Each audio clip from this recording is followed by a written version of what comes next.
நம்ம அந்த கோடான கோடி மக்களை எல்லாருக்கும் இரவு வணக்கம். செவ்வாய்க்கிழமை குரு பயிற்சி பலன் ஆல்ரெடி தப்பாக நினச்சிக்காதீங்க. இங்கிலீஷில் கொஞ்சம் படிச்சுக்கிறேன் சாமி, அதனால் வரும், தப்பாக நினச்சிக்காதீங்க. அதில் இன்னொரு விஷயம் சொல்லணுன்னா, குரு பயிற்சி செவ்வாய்க்கிழமை தொடக்கம், குரு பயிற்சி ஆகுது. அந்த குரு பயிற்சிக்கு ஒவ்வொரு ராசிக்கும் ஒவ்வொரு நாள் செவ்வாய், புதன், விசாயம், வெள்ளி, சனி, ஞாயிறு, ஒரு வாரத்துக்குள்ள மொத்தம் 12 ராசி, 12 நாள் குரு பயிற்சி. ஒவ்வொரு ராசி என்னென்ன நடக்குது அப்படின்றத நம்ம 12 நாள் குரு பயிற்சி சொல்ல போகிறோம். எல்லாருமே மெசேஜ் போகிறீங்க, தப்புன்னு சொல்ல வரல. அதாவது அர்ஜென்ட் போட்டு என் ராசி போட்டுரு, உன் ராசி போட்டுருன்னு கேட்டுறாதீங்க. ஏன்னா குரு பயிற்சி செவ்வாய்க்கிழமை தான் ராசிலேருந்து தொடக்கம். அடுத்த செவ்வாய் விட்டு அடுத்த செவ்வாய்க்கிழமை, அதாவது 3வது செவ்வாய்க்கிழமை தான் ஒவ்வொரு ராசிக்கு ஒவ்வொரு நாளைக்கு தான் போட முடியும் சாமி. 12 நாள் கணக்கு பண்ணிங்க, 2 வாரத்துக்குள்ள உங்கள் ராசிங்களுக்கு பலன் சத்தியமாக நான் கொடுக்குறேன். அதே போல் அதுக்கு என்ன பரிகாரம் வருதோ அந்த பரிகாரத்தை கண்டிப்பாக நீங்கள் பண்ணுங்கள். நம்பிக்கை வச்சு பண்ணுங்கள், சத்தியமாக நடக்கும். மனுஷனை நம்புறதுவான சாமி அடிக்கடி சொல்லுவேன், என்னை கூட நம்பாதீங்க.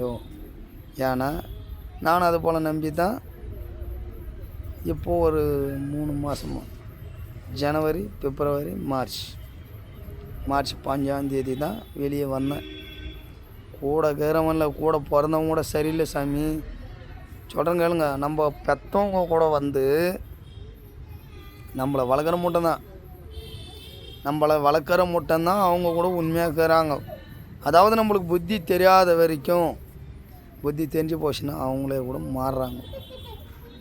நம்ம ₹1 அவங்களுக்கு கொடுத்தா நம்ம நல்லவன், ₹1 கொடுக்கல அப்படின்னா நம்ம கெட்டவன். யோசனை பண்ணி பாருங்கள்.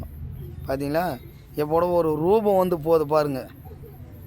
நல்லா புரிஞ்சுங்க, நான் சொல்லும்போது ஒரு வடிவமாக ஒரு அருரூபம் போச்சு. பார்த்தீங்களா, இதுக்கு தான் சாமி சொல்கிறேன், எதுக்குமே மனசு.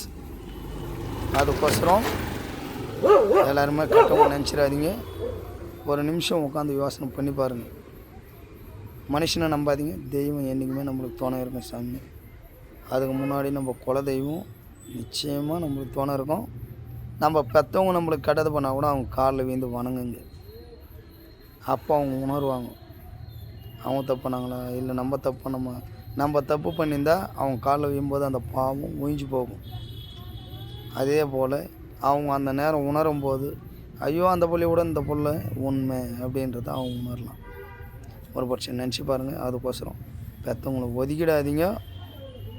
இது ஒன்று நான் சொல்கிறேன் சாமி. ஓம் நமோ நம சிவாய். ஓம் நமோ காலபைரவாய் நமோ நமக.